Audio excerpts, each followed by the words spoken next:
those beliefs that keep you stuck, you know, the ones that say, I'm not worthy or I'm not good enough. Well, Susan has learned how to be with her dark side and weed out the junk, those thoughts and beliefs that harm or no longer serve us. She's lived it and she has rediscovered herself after feeling that her heart and her life were shattered beyond repair, and turned it around to realize her true self, the one she was meant to be, that was hidden under the rubble and shards of a seemingly broken life. Welcome to Awakening Soul Divinity, your sacred space for deep healing and transformation. Listen to inspiring conversations with healing experts, spiritual guides, and teachers as we explore ancient wisdom, modern healing, and powerful stories of change. I'll also share practical insights from my personal journey, from spiritual crisis to inner purpose.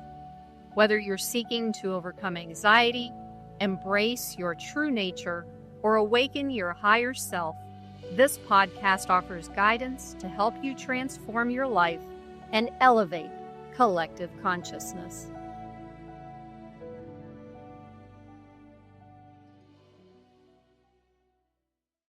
Wow, Susan, welcome. I'm really excited you decided to join me on this journey. Thank you so much for being here. Thanks for having me, Caroline. And oh my God, as you were reading that, I'm like, oh yeah, I remember that, crawling on my hands and knees and my belly, and getting through a traumatic marriage and divorce. So yeah. Right. I can imagine. And I'd love for you to just go a little bit deeper into this trauma that you experienced so our audience can hear just how profound it is, and also how that personal healing journey got you where you are now into the work that you do. Okay. So, I think when we've all been alive long enough, we realize that the traumas and the dramas and everything ultimately was, I hate to say it, man, especially when you're in the middle of it, when people would tell me, oh, you're going to be fine. Don't worry about it. You're going to be fine. I wanted to just smack them in the face because I wasn't fine. And like, that doesn't feel fine, right? Yes. No, it's horrible. But, now in hindsight, I'm like, oh yeah, I really grew from that. Now would I say, hey, I want this so I can really grow? Well, evidently I must have said it before I came in this lifetime, and boy, was it a growing experience. So I was married, previously I was married 28 years, thought it was my soulmate. I have one son who is now 31. But it was a very, in hindsight, and I educated myself on all of this stuff afterwards. I had been married to a narcissist, and it was the worst kind of narcissist. He is the worst kind. I don't even know, Caroline, if there's a soul spot within him anymore. I believe that everybody's has the light of pure source energy within them. I believe that with all my heart. But his has become so dim and dark. And he's like two more wives behind, in after me. Okay. Oh my God, those poor women. And anyway, I didn't know. And you don't know what you don't know. No. And I was definitely there's that analogy of a frog in a pot of boiling water, and they're slowly dying and they don't know it, and they don't know that they should jump out. I almost didn't make it out, And so I read this great book. I can't think of the author's name, Debbie. I can't think of it, but it's called The Covert Passive Aggressive Narcissist. Okay. That book, after I got divorced, totally, I underlined probably every period, every dash, every word, I was writing in the margins. I was like, holy moly, and I had to go to bed and put the covers over my head for like 4 days. I couldn't function because that's what I had lived. And so it was definitely an indoctrination when we were first married. Well, He told, do you mind if I stop you here real quick because I can't even talk right now. Do you mind if I stop here real quick because I want to kind of bring this out because you've experienced it, I've experienced it. A lot of people that I know have experienced it. There's this thing called narcissism, and it is a trauma. However, there are some people who can get in there and see that they are narcissists and heal, but there are not many of them who can do that. But to live on the other side of the trauma, and I mentioned, or the other side of the narcissist, and I've mentioned before that there's been research done on how narcissists and empaths attract each other. mm-hmm. There's like this radar they have that they can see us. And then there's this, oh, I want to help you because you're telling me how horrible your life was, that kind of thing. And then we're like, and then we just kind of fall into that. But it's not easy. I mean, I'm glad you brought this up because I literally went through something over this past couple, maybe about 5 days ago that related to, I've had 4 narcissists in my life. And I think this was my last lesson because you can't tell. I'm crossing my fingers for you, Caroline, that it's your last lesson. Yeah. Last lesson. Yeah. Well, just a check. I'm going to poke you a little bit just to see if you're really getting this lesson here because, I've been in relationships with 2 overt narcissists and 2 covert narcissists. So you'd think I'd understand it. But this last person, you couldn't even tell.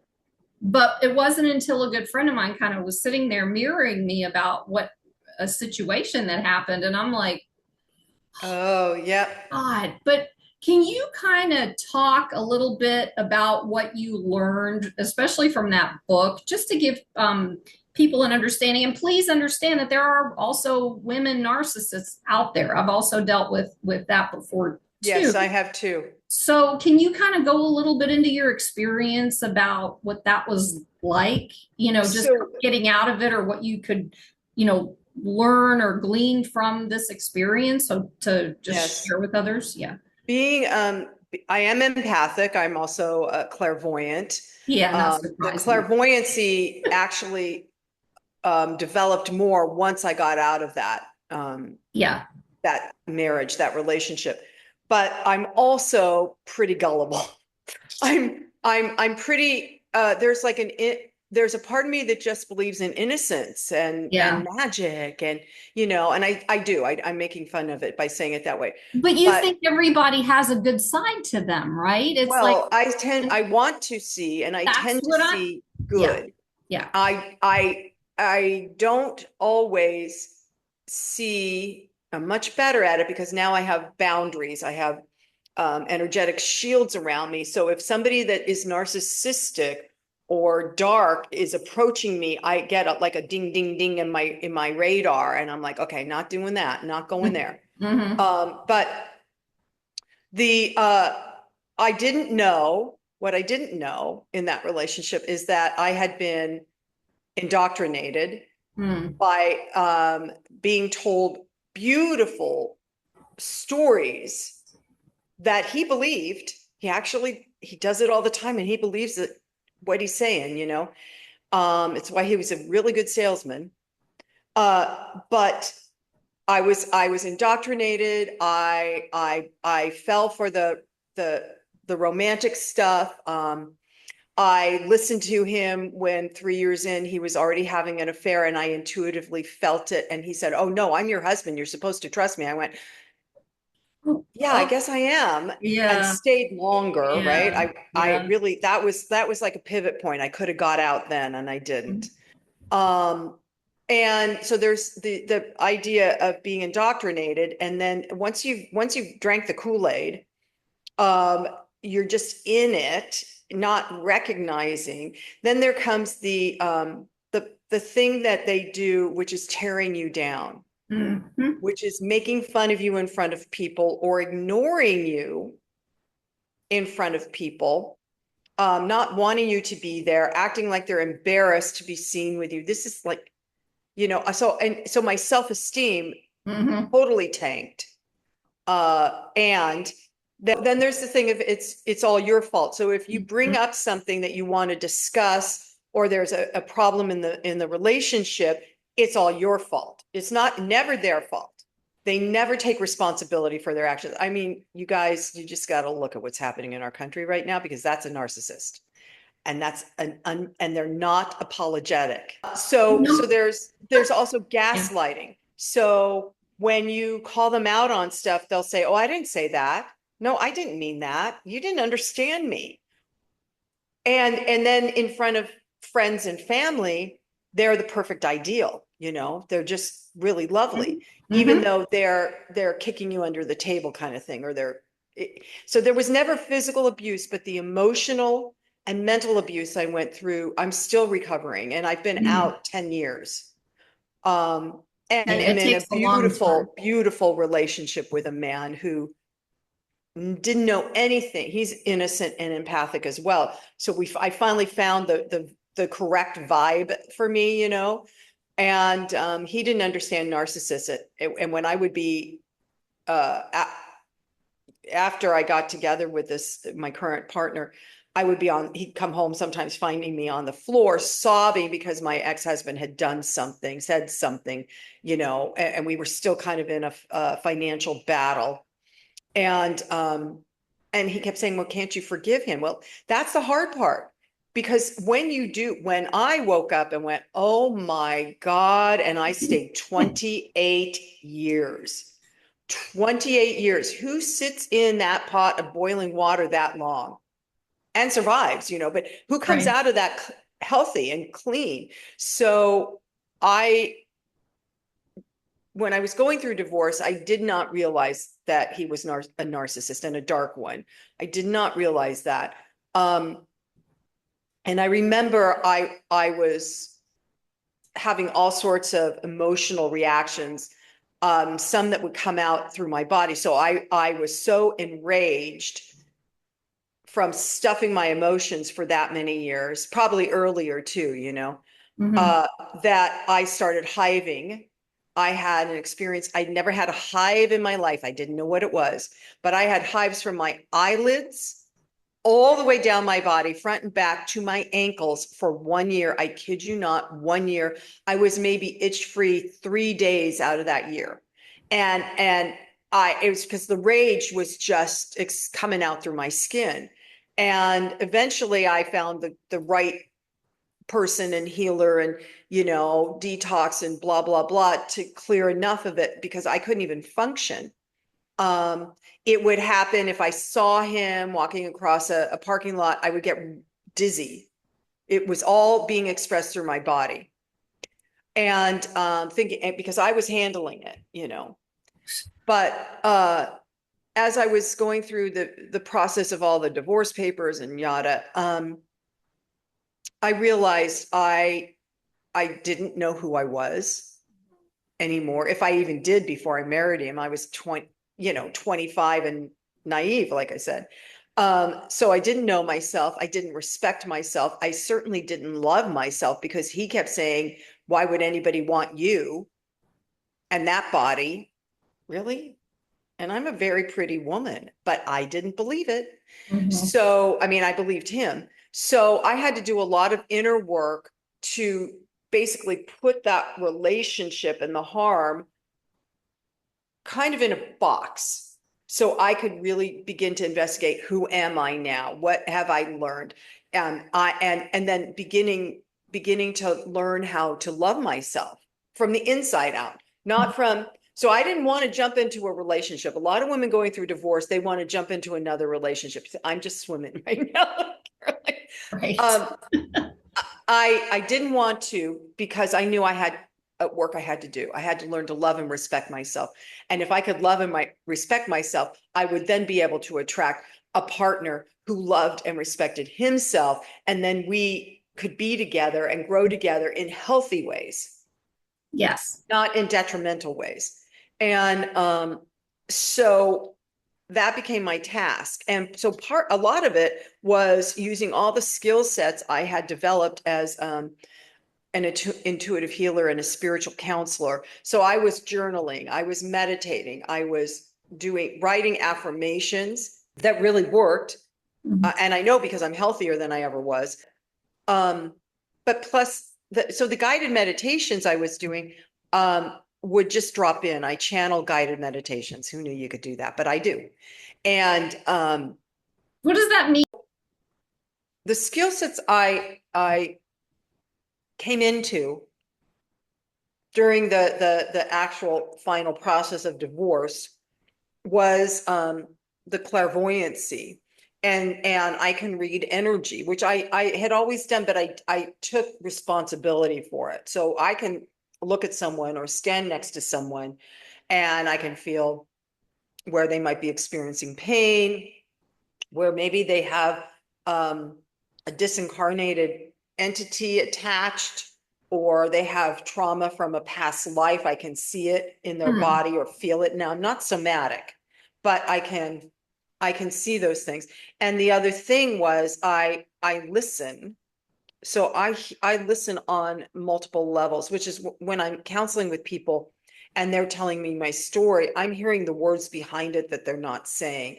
I'm feeling the emotional energy that is being hidden because they can't face it yet. And I'm able to bring that out because that's the stuff that you need to heal, is all the dark stuff and the shadow stuff. I want to ask you something because I didn't until I heard this just now, one of those in the moment things. Do you mind doing a short experiment with me later after we go through what your stuff is so people can see what you do with that on me, just like 5 or 10 minutes? Sure.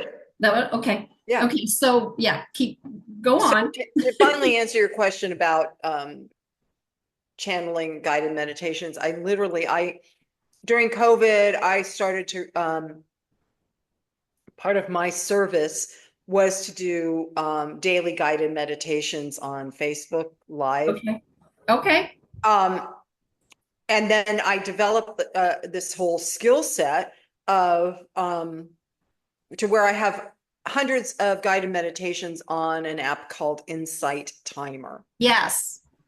But what happens is I focus on an idea and then I just get centered and aligned with the high frequency of source energy. And I just start talking. I just listen, and whatever is supposed to happen for that guided meditation for that person happens. And that happens when I'm working with clients and I hear them struggling, like I said, for what is it I need, I want to heal? Why am I here? And I can hear what the background is that they really want. And I often will stop and say, okay, let's do a guided meditation. Let's just see what happens with this. And I have no idea what's coming out of my mouth. It just happens. But so that's what I also did for myself as I was developing that skill. If I got stuck, like there was a day where I was up to my ears in financial paperwork that had to be Xeroxed and taken to my lawyer.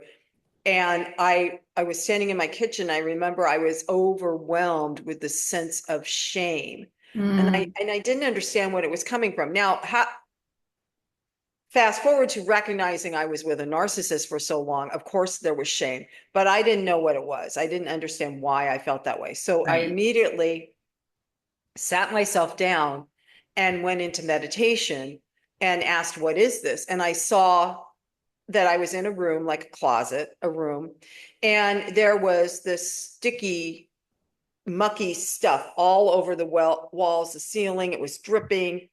And I got very clear, that's shame. That's the shame you're feeling. And I thought, oh, well, we'll just clean that up. So with my spirit guides, we just cleaned that room easily in a millisecond. And the shame was gone. And when I got up from that meditation, I felt 100% better. Interesting. And these are actually, well, I believe that anybody can do this, but you have to really believe that you can do it. So, those are pieces of how I healed afterwards. And plus then having the gift of someone I was interviewing for my show, start talking about passive covert passive aggressive narcissists. And she was talking, I was like, you're talking about me. And she's like, really? I said, oh my God, you're talking about me. I went through that. I went through that. So now in this present moment, I still have trauma triggers. And they come out of nowhere. In fact, the trauma I notice is it wasn't ever in the experience of the marriage, but a loud noise or somebody coming up from behind. My current husband is so quiet. He's just a very soft, kind, quiet guy. And I'll be doing some washing dishes in the kitchen. And of course, I'm thinking stuff.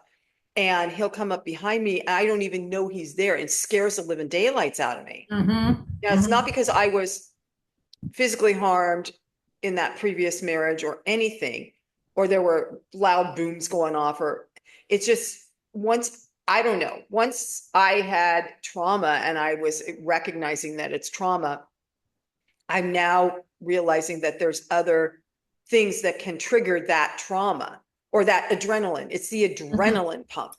Yeah, well, just to make it clear to the audience, like most people at this point know kind of what I've gone through. So my experience with that and my understanding of what the trauma response is directly related to the stress response.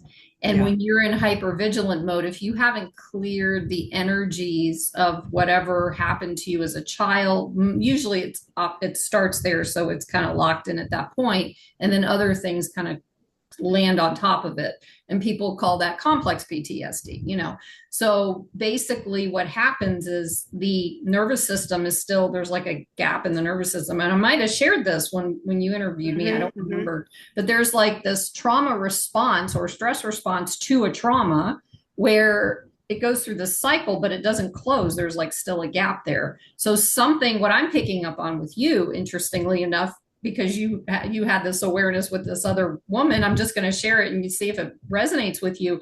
But it's almost like you still have something in one of your little girl ages. There's still an opening in there of somebody scaring you. And when that happens, it leaves that gap. And then every time something like that happens, you're kind of, what I usually share with people is that you're stuck on hypervigilance. You're stuck in that energy. And then whenever something like that happens, it's like, oh, the startle response. What? Yeah. Right. And I've been in there. And the reason I'm sharing this is because I don't have that happen to me anymore, which is very interesting because I've had that going on my entire life. And so when I cleared all of that energy out of my nervous system through different things like shaking and yelling. I mean, it's just an energy, and you just connect with the energy, or it could be a generational trauma. Right. So if you go, like for me, my generational trauma is a second, third generation Holocaust survivor.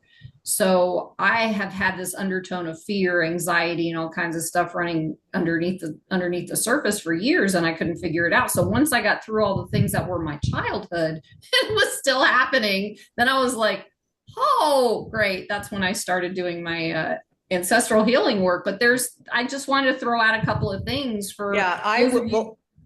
Yeah, thank you for sharing that. It makes complete sense to me. Yeah. And anybody in the audience who's kind of going through a similar thing, our bodies kind of get stuck in this hypervigilance, and it's like digging deeper, it's not fun, but it's very helpful. Let's put it that way. So yeah. And since you brought up ancestral healing, a few years ago,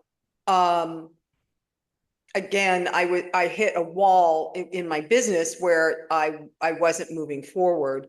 And I told my team, I'm going to get off the merry-go-round for a little while, and I'm going to find out what this is. And of course, it was low self-esteem. It was still feeling worthless, because that's what narcissists teach you, that you're worthless and you will never be worth anything. And even though I'd done all this inner work, there were still potholes of feeling worthless. And so I began meditating on a new level. higher level. Mm-hmm. Daily, I was journaling daily. I was listening, and then I began working with angels and my spirit guides. I always work with my spirit guides, but angels I hadn't, and elementals. And one day I'm meditating and I heard it's ancestral. I was like, okay, Here so we go. here we go. Okay, so what am I supposed to do? And that's where my ability to clear ancestral lineages came in, because I started to do that with myself. And I ended up having to do it because my father, who's wonderful, he's the trauma trigger for me. His rage, because he was never loved by his parents. Mm-hmm. And it goes back generationally further and further. So so I did healing on his line, then I did healing on my mother's line, who my mother happened to be a narcissist, not a horrible one, but that's how I got I know set that up. lady. Yeah. Right. And then I felt called another time when I was doing this healing work to clear my ex-husband's ancestral lineage Mm-hmm. on both sides, the father and the mother side. And what happens, you guys, when you do that kind of work, it first of all, when you do ancestral clearing, you don't have to know your genealogy tree and any of that. The names are not important. It is going up a particular lineage, the matriarchal or the patriarchal, to find the person who initiated the belief system. So who initiated the belief system that I'm worthless, right? And you don't even need to really live it or any of that. You just need to meet that ancestor who's still holding that. And what happens is that initiating feeling of being worthless, let's say, Mm-hmm. gets passed down behaviorally. Right. It gets Let me ask you a modeled. question. Yes, and I want to ask you a question to make sure it's clear to our audience because and this was something I struggled with and I'd like to hear what your input is since you do the work is when you say you connect with that ancestor, if you are totally not you know nothing about it, there's a way to do this still without knowing who that ancestor is at all. Like it's more energy work than It's it all is energy work. knowing who the ancestor is, right? It's all energy work. It's all right. So you can Looking at focus it on as, I see it as my mother behind my mother is my grandmother, my great grandmother, and pretty soon they're all grandmothers, and getting right. to that, or grandfathers, and getting to that person who began it.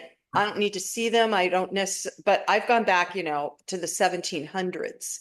But how do you know how far back to go though? I think that's because I think our you go until generation. you feel, this is what you do. You Okay. go until you feel, that's why I say the initiating factor, the person that Mhm. initiated the belief system. Okay. I have clients that stop at great grandma, and I'm like, that's okay. So that's great. You know these people, but that isn't going to, that's not going to clear it from your system, Right. It Because is those are the known ancestors. I think that's right. what It you doesn't call them. matter, You but don't have see, to. Okay. it does not matter. This is the Doesn't. thing that is so important. Right. You don't need to know their names. You don't need to have known them. You don't even need to remember stories they told you, whoever told you. You just go back as far as you can to so that you can, what I call, snap the belief. You can cut it. You can, I encourage people to pull it down the line so that all the people that followed that ancestor can release what their unworthiness or devalue. They can release it, and you pull it like a cord to you. And That's what happens okay. is, once you've cleared, they've allowed you to pull all that energy, they lighten up. And of course, you're doing this in love and gratitude, not in condemnation and how dare you. Because think about it. The people that lived in the 1700s, the 1800s, the 1900s, or further back, they did the best they could. They didn't have computers and cell phones, and they didn't have, they were scrubbing floors or pitching hay or making something, working on a conveyor belt, but Or escaping one country to another, and that's why they're escaping, traumatized. Yes. running Yep. from, um, or I have a lot of Irish, and so of course I have, Mm. I saw one aunt, I was experiencing, the appearance of arthritis in my hands and my fingers. And one day it was so excruciating. I was like, all right, I'm just going to clear this because I am not going to have this. Of course, my grandmother did, my mother did, their hands were twisted. I said, I am not doing that. So I went back ancestrally, um, through the matriarchal side because it had manifested in the matriarchal side of my family. And I ended up going back to where I just saw these gnarled, twisted hands that were covered in dirt. And I heard, I can't dig enough. I cannot find enough. I can't, I can't provide. I'm not enough. And it was Mm. somebody during it must have been during the potato famine trying to dig up some kind of food, potatoes, to feed her family. And she Wow. couldn't, she was not enough. And so the arthritis set in from the physical work, but also feeling not enough. And metaphysically, arthritis is a form of embitterness, being bitter Mm. about Hmm. your life, right? Yep. So that stuff gets passed down, and that's why you don't need to know. You just don't need to know the name, the date, the time. You just need to get to the person who's willing to say, yeah, that was mine. Oh, I'm so sorry, I started it. And then clear it. And what happens is when you clear it, and I have a whole really easy peasy thing to do. It releases them from their bondage, from their feeling worthless, right? They begin to feel energetically, because again, it's all energy. They Hmm. begin to feel lighter. And as you send love to everyone up that line, they feel better. And what happens is you stop it, that behavior, that devalued feeling, or whatever you're working on, stops with you, and then it frees up the generations that follow you. Yep. So my son, I did it for my son. Hmm. Hmm. I cleared That's, rage on my dad's side. I yeah. cleared anyway, for my son and the future generations, because I didn't want them having to deal with what I had to deal with that really had nothing to do with me, right?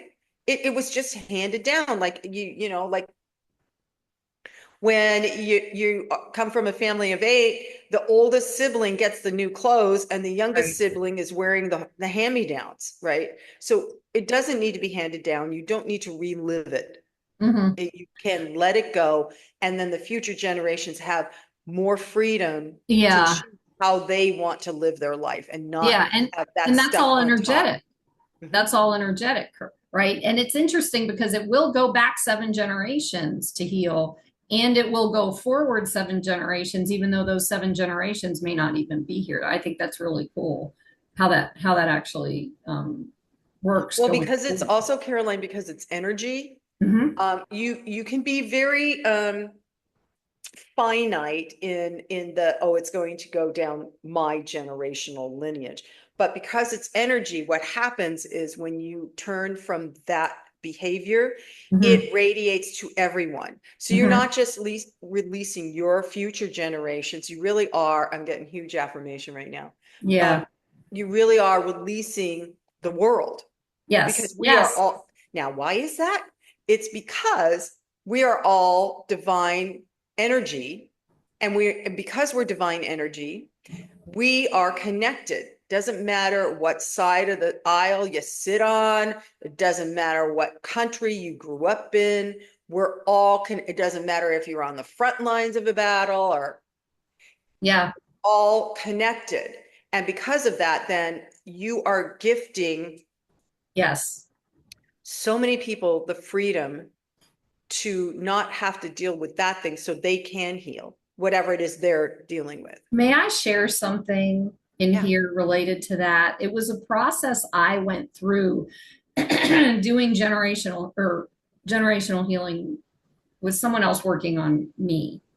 And what was going on basically was all this stuff. I'd already done a little bit of work doing EMDR, and my mother and my grandmother came through and I learned, and I also found pictures. So I have my ancestors on my altar. But when I did this work, it was so powerful. And I can't, I have another podcast with the person or the people that I did this work with, and I can't think of the name of what the podcast was because it was a while back, but this work was like they were sitting there working with me with light energy coming in through my head, coming in through my back.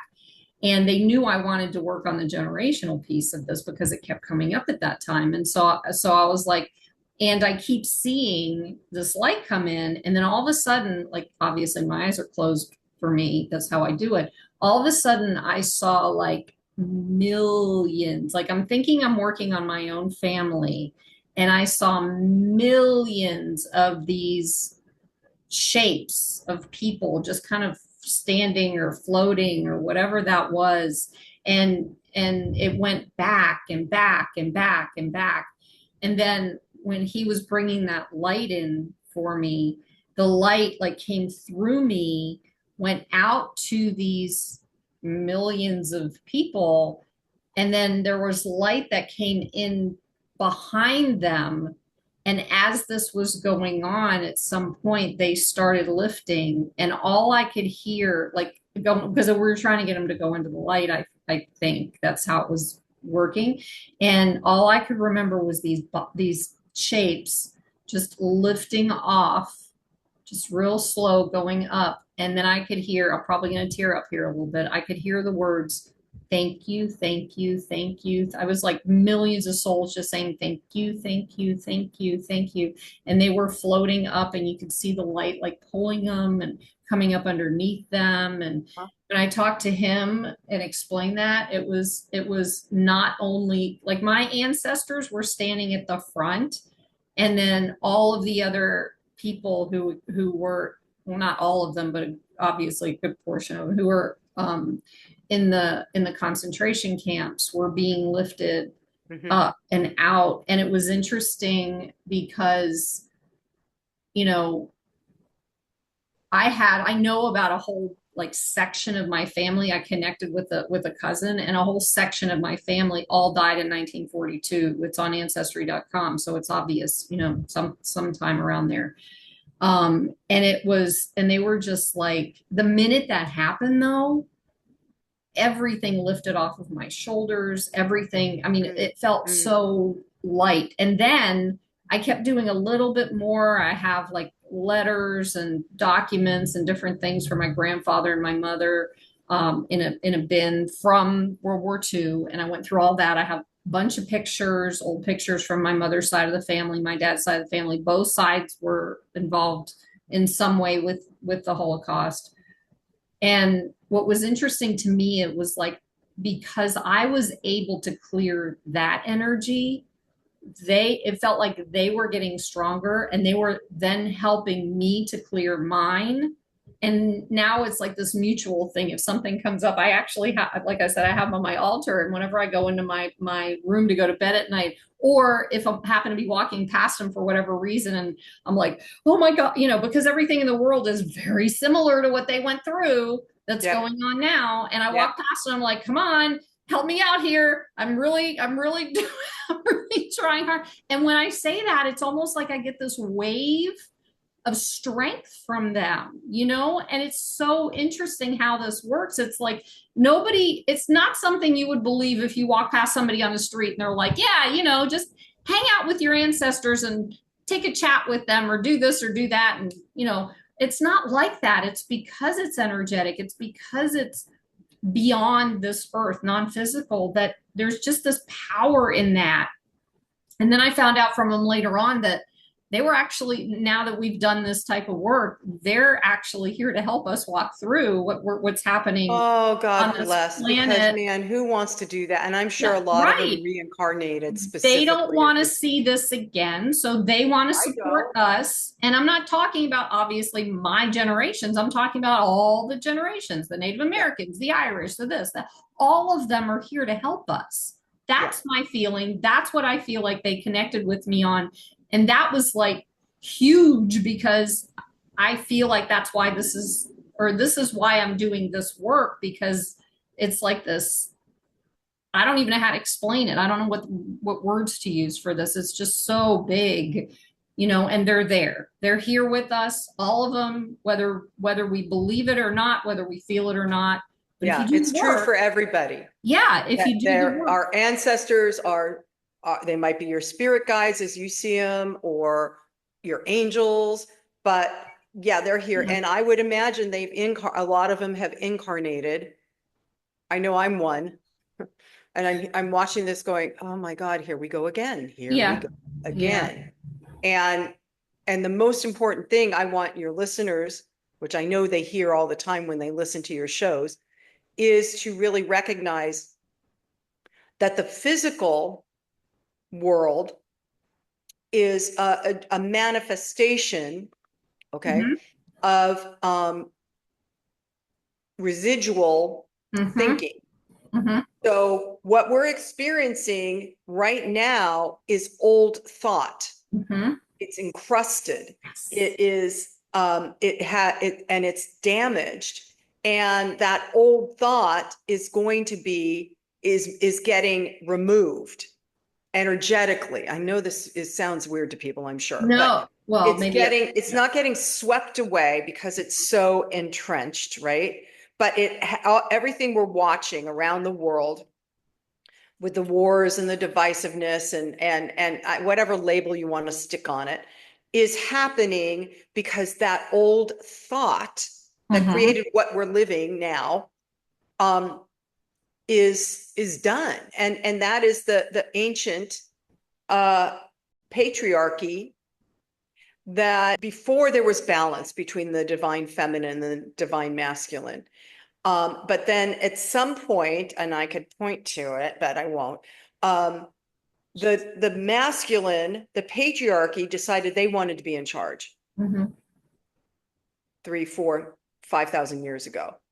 And it shows up in ancient texts, right? You don't see many women talking in ancient texts or leading in ancient texts. Well, they've also cut the books out too with the women in there, because they do have books with women in Right, it, but but they they cut cut them them out. out. So Yeah. anyway, so what we're watching, and this is why there seems to be an uprising of those belief systems, right? Because they don't want that to die. Mm-hmm. Let's face it, if you have a plant that's suffering and you keep watering it and it's still dying, that plant's dying. So stop watering it.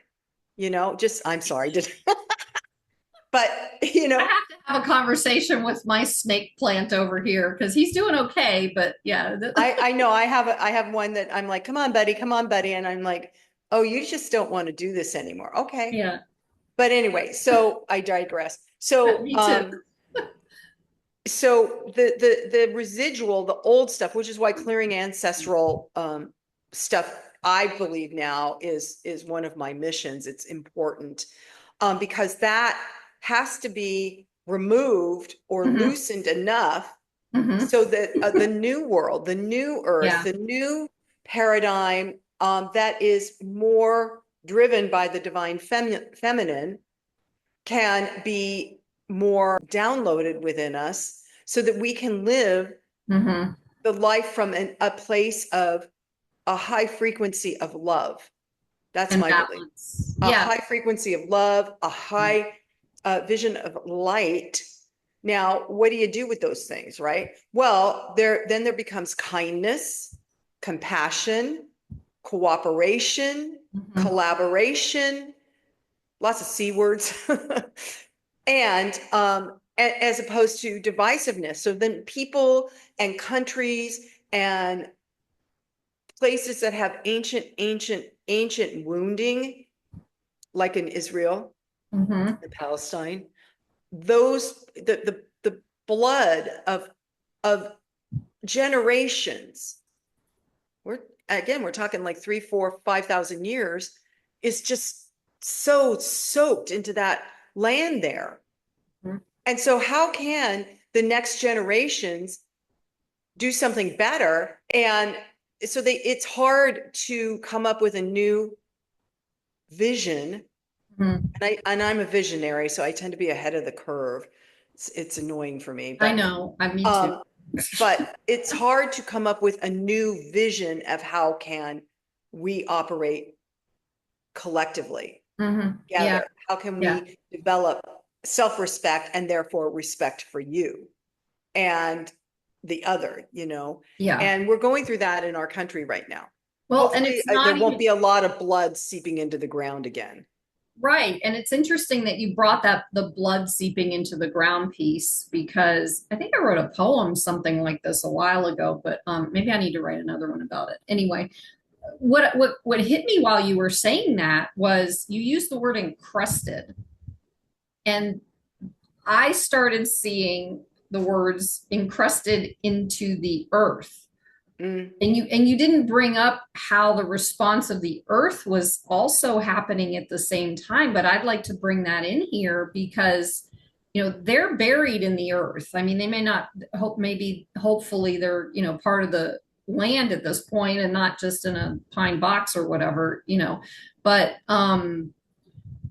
it's almost like Mother Earth is bringing them to us, like with all these earthquakes and all the volcanoes that are erupting and all that, all the movement. It's almost like the ancestors are, all right, we want to be heard. We're going to help Mother Earth. We're going to shake things up a little bit. Y'all need to start listening, and it's scary, but it's also very powerful what's happening right now. And if we could just wrap our heads around it, our energy, our hearts around it, and move with it as opposed to resisting it, then we can get through this time. But you're right. It's like there's so many generations that have been in this story that we've been told for so long that's not even it's not even the truth. It's not even our story. It's not real. It's It's not real. out there. It's like when you're enraged in here, you're going to push it out into the world, and what do you think you're going to see in the world? A lot of So rage. yeah, exactly. And I'd like to ask this next question to you because it kind of leads back into be generationally and personally or whatever our belief system. So can you share with our audience why it's so important to change our beliefs about what we think we're right about? Uh, I don't know if I'm opening up a it, can of yes. worms here, but No, it's not a can of worms. no, okay. It's just that it's so important now and people don't understand. Um, so the bottom line is, if you don't change your beliefs, you're going to see more of what we got going on around the world because those are old beliefs, right? The Right. old belief is an eye for an eye. Right? Yes, yes. I would just say you put that book on the shelf and don't look at it again, but that's me. And that doesn't bring peace. Vengeance doesn't bring peace. Retribution doesn't bring peace. And peace is always in existence. Peace always exists, just like love, just like light, just like generosity and kindness. That is always at the center of every being. But when you live in a culture where it's an eye for an eye, and I'm going to punish you so that nobody gets that I'm the bad guy. Hello. Narcissistic. I'm just going to point it at you because I'm not bad. So the reason why we change our beliefs is so we can become better people. The reason why we work on what we believe and change it to a higher frequency is so that we can then become I'm talking to light leaders now, become new leaders. We lead from light, we lead from love, we lead from compassion. And it's rough, you guys. It's hard to do because when you look outside of yourself, the world is falling apart. Whatever it is you think is happening in the world, it looks like it's happening. But if and as we change our beliefs of, oh my God, I'm so afraid of those people over there. So we're going to get a group of masked men to run through fields to get those people over there and take them away. and I live in California where there's lots of fields, and for a while there wasn't anybody picking those strawberries, I'll tell you. So in order, the beliefs that need to be changed, looked at, acknowledged, is the belief that of somebody's going to hurt me. Again, this goes back to ancestral lineage, because when they were, you know, farming potatoes in Ireland, right? And they had a landlord over them taking all their potatoes and money and whatever, you know, then what's the point, right? So learning how to change our beliefs so we can see clearly what the actual truth is. And I talk about truth with a capital T. It's a spiritual truth. There are spiritual laws, universal laws and principles that are always in action for our highest good. Now, it may not look like highest good. It may look like contention and fighting, but it is for our highest good. And when we can make ourselves more aware that there is something on the unseen side of life that is actually for our highest good. Mm-hmm. And what we're enacting here is not. What we're enacting here is the result of old thinking, old belief systems. We can change that, but you have to become consciously aware. You have to become consciously awake that it's not them out there doing their thing that's against me. It's me within myself doing my thing that's against me. You get that? Yeah. And I'd like to add to that just for clarification. And it's not like no one's blaming anybody for this, and it's not necessarily us in this lifetime that it's happening with. It's, again, belief systems are way deep down under the surface in our DNA, and we carry them for years. And it's almost like, you know, for example, the woman in your generation, the great grandmother or whatever, who was digging the potatoes, and you know, and in her mind, she's like, we're never going to get out of this. We're always going to be stuck. We're never, you know, I'm not good enough to get these potatoes. We're not even good enough to be able to be given food to eat, that we have to desperately dig into dry earth to get, you know, these potatoes out. But what I'd like to share a quick little, I don't know if it's what it's called, I'll call it a story, but it relates to this. It's like, and it kind of gives you an idea of how the generational trauma of I feel stuck is still there, right? So, but it has nothing to, so I'll tell the story anyway. So this little girl, she's about 7 years old, and she's in the kitchen with her mother while her mother's cooking Christmas ham or whatever holiday it is.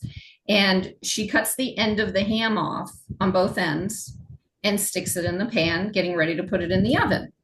And the little girl asks her mom, she's like, why are you cutting the ends off of the ham? And her mom's like, I don't know. I just do it. It's just something I do. And so she said, well, if you want to find out, maybe, I mean, I learned how to cook from my mother. So why don't you, she's out in the living room. So why don't you go ask grandma and see if she knows the answer to this. So the little girl goes out, skips out into the living room, runs up to her grandma.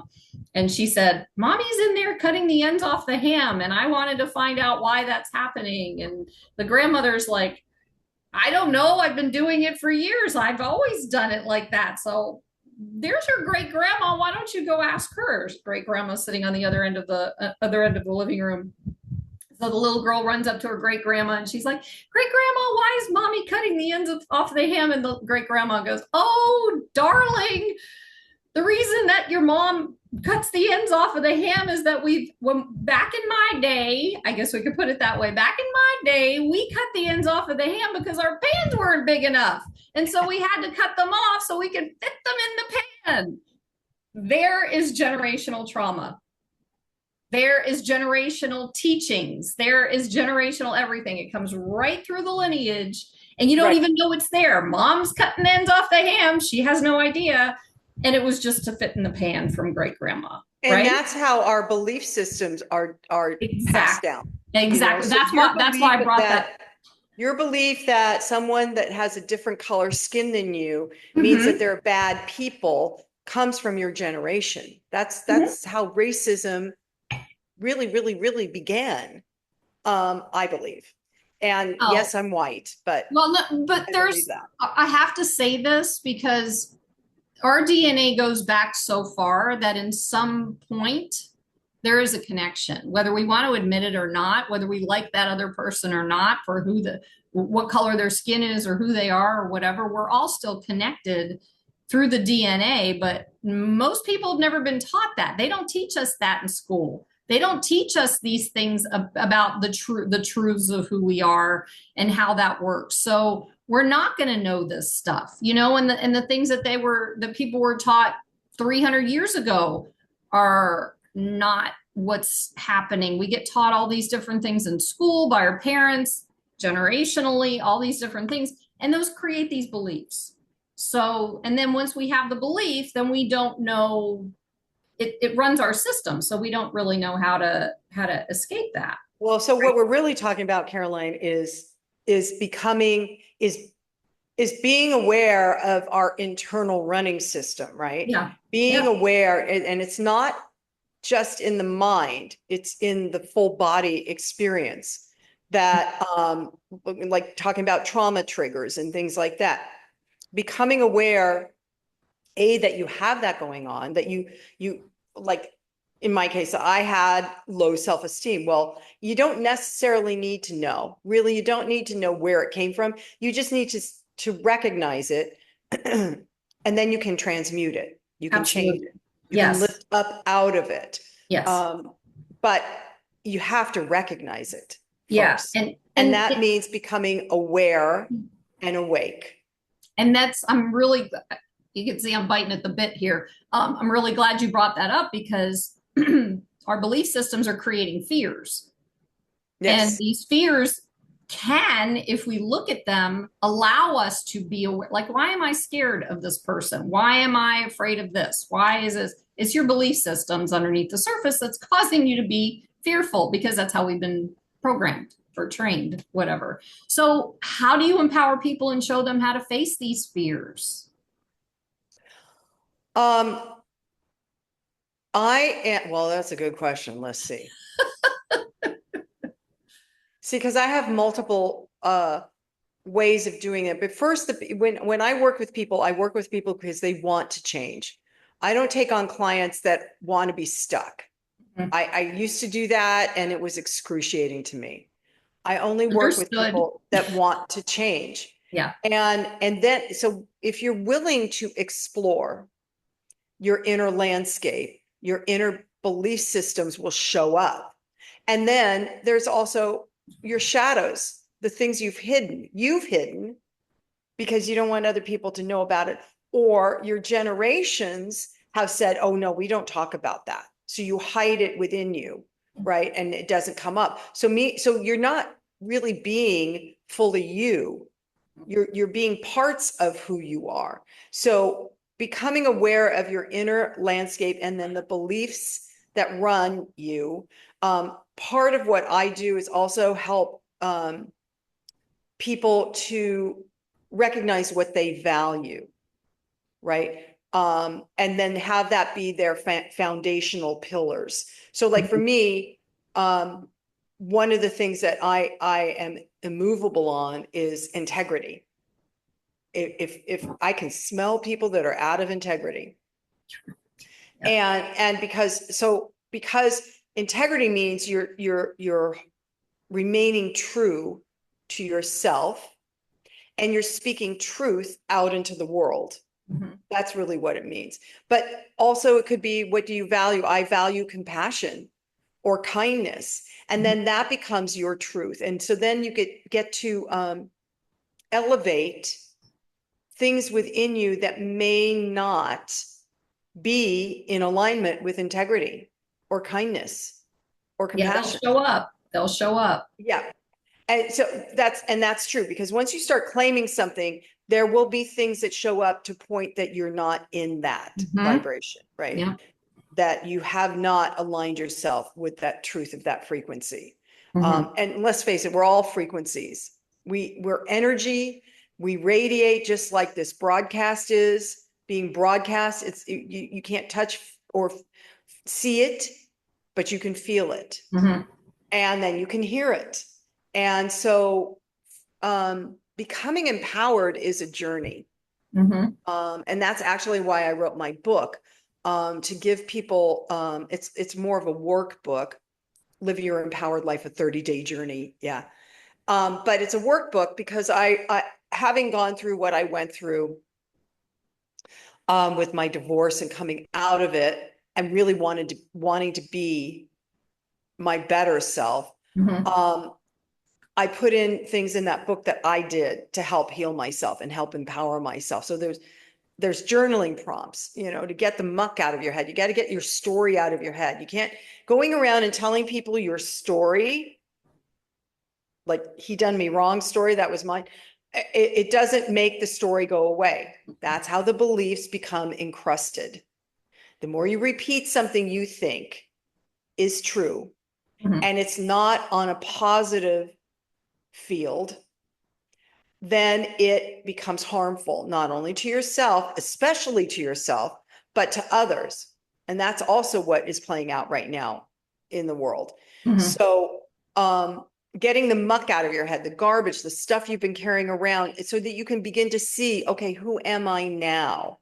And then there's affirmations I wrote that you can utilize. There's videos that you can go to where you can listen to a guided meditation. You go to my website for this guided meditation, or I have, I'm big on mind mapping. So I have a video to teach you how to mind map, because that will get you out of your linear mind and open you up to possibilities, to your potential.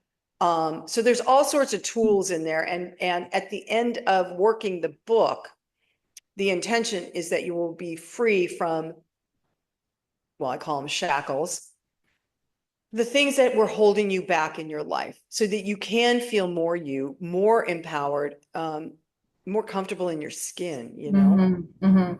Yeah, that's awesome. Thank you for sharing that.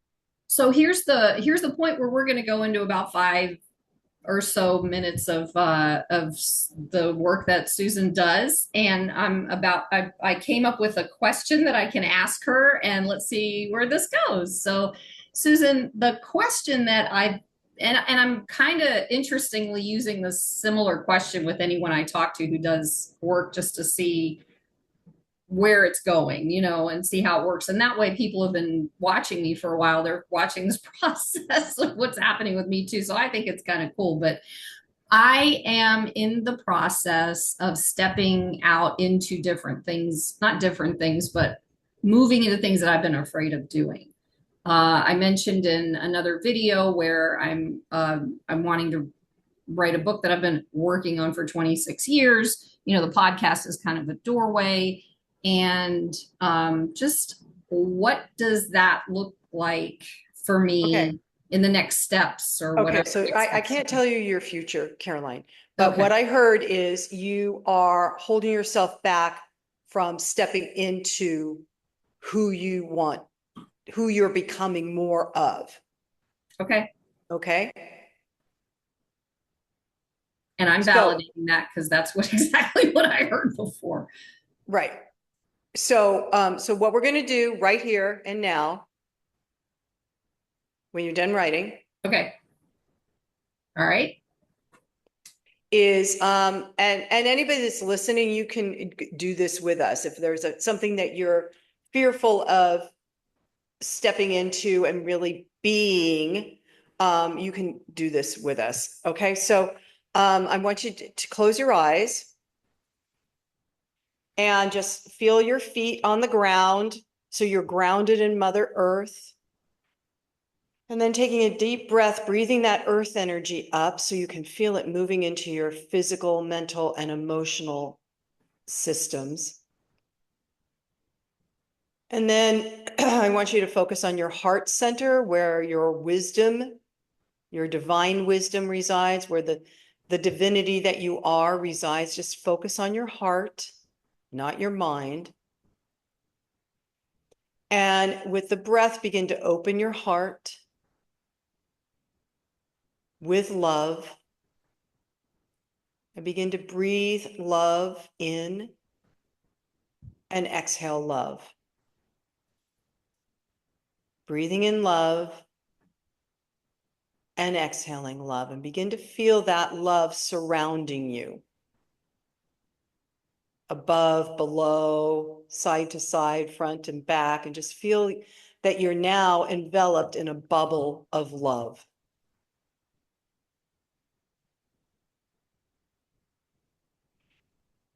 And now I want you to imagine yourself going up into the center of a circle.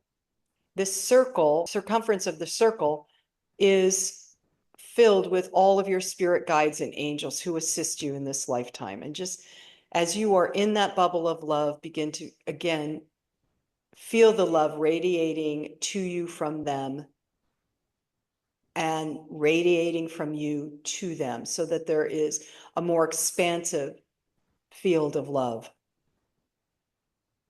And now I want you to begin to see that your higher self is joining you in the center of this circle, either standing behind you, beside you, or facing you. This is your higher self that connects you to source energy. And now I want you to take a very deep breath and ask your higher self, what do I need to know that's holding me back from completing some of the things I believe I need to do in this lifetime? Is there anything I need to know? And then just listen. So as you're breathing love and feeling love, listening to your higher self, anything that comes up is absolutely what you're supposed to be hearing. You're not making it up. What is holding me back from being fully me? And then, as Caroline has said, there's a project she wants to complete, thinks she needs to complete. Ask your higher self, is that true? Am I supposed to complete this project or this goal or whatever you've set for yourself? And just listen to your higher self's wisdom. Connected heart to heart. And then taking another deep breath, having heard exactly what you needed to hear. Thank your higher self with love and gratitude. And turn to your guides and angels on the circumference of your circle, thanking them for assisting you with love and gratitude. And then once again, feel that bubble of love surrounding you, breathing and entering back into your physical body, the room, the chair, your feet firmly on the ground. And with another breath, when you're ready, open your eyes, fully present to now.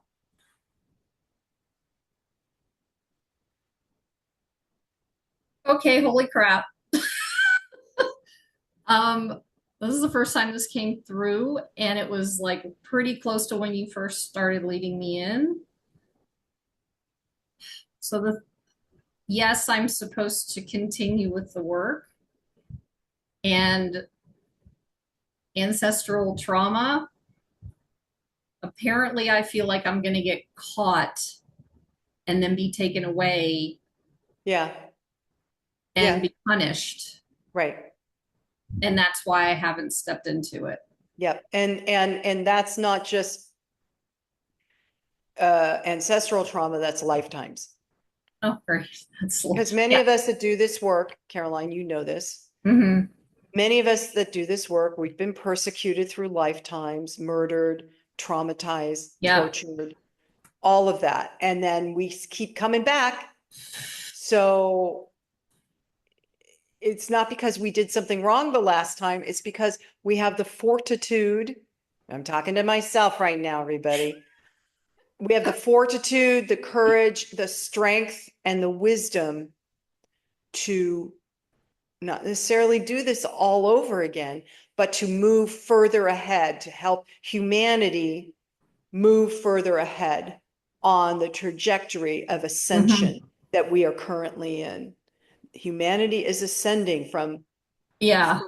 what was ascending from 3D to 5D, however you want to phrase it. And there's lots of people out there talking about this, but it isn't so that we experience it over and over again. It's because we're here to move that, what I call frontier, further, so that humanity can continue to evolve in the highest good, in the highest frequency, and not devolve, which is what we're witnessing right now.